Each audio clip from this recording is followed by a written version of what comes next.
How to write conclusion of your answer. Answer का अंत कैसे करें, कंक्लूजन कैसे करें, इस पर आपको कुछ सलाह दे रहे हैं हम। Writing the conclusion is the most important part of your answer. Conclusion सबसे इम्पॉर्टेंट है आपके आंसर के लिए। इस पर बहुत नंबर इस पर डिपेंड करता है। The examiner places his mark generally at the end of the answer. Answer के अंत में वो नंबर अपना बैठाता है। नियर द कंक्लूजन, आपको जहाँ कंक्लूजन है उसी के आसपास वो नंबर बैठाता है। हम भी कॉपी से हैं तो ये मेरा अनुभव है। सी द क्वेश्चन, आपको क्या है, स्टूडेंट को क्या करना है। See the question, twist the words of the question and give your answer.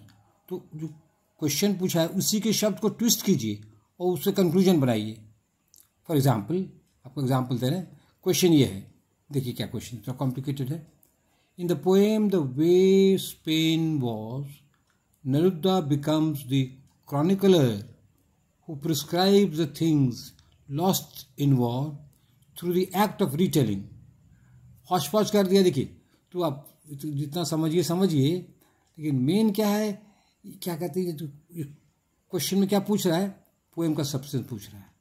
तो ये क्वेश्चन को पूरा वर्ड ये तो ये थोड़ा भारी वर्ड है, हमको भी समझने में दिक्कत हो रहा है। घबराना नहीं है। लॉस्ट ये समझ रहे हैं, रीटेलिंग, कहानी को फिर दोबारा कहता है। जो कविता उसमें पुरानी कहानी को दोबारा कह रहा है, रीटेलिंग। अब देखिए ये क्या है, पोएम का सब्सटेंस मांग रहा है। क्वेश्चन क्या है, पोएम का सब्सटेंस मांग रहा है। तो question means the substance of the poem is wanted. और जो क्वेश्चन सेटिंग होता है, क्वेश्चन सेटर को पैसा मिलता है। देखिए बहुत इंपॉर्टेंट, क्वेश्चन सेटर को पैसा मिलता है। The question setter gets money. अब उसको जब पैसा मिलता है तो वो बेचारा क्या करेगा,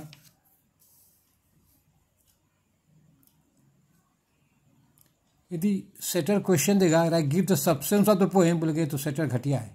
तो सब्सटेंस वो मांगेगा, लेकिन उसको इतना कॉम्प्लेक्स लैंग्वेज कर देंगे, अरे बाप बहुत हाई लेवल का सेटिंग हुआ है। You see the point is, if the question is given in a simple way, people will say the setter has no knowledge, so the setter makes the question complicated, but the question is related to the substance of the poem. The question is about the substance of the poem. So if you write your substance of the poem, then you are giving the answer. So give the substance of the poem. लोग कहेगा कैसा घटिया shutter है, university में standard नहीं है, इस तरह क्वेश्चन है। तो क्या कहता है, क्वेश्चंस आर आस्क्ड ऑन, दो ही पर क्वेश्चन होता है। तो कंटेंट पर, क्या है स्टोरी, क्या है पोएम, क्या है ड्रामा, कंटेंट पर या स्टाइल पर। तो जनरली स्टाइल पर नहीं पूछता है, स्टाइल बहुत डिफिकल्ट हो जाएगा उसके।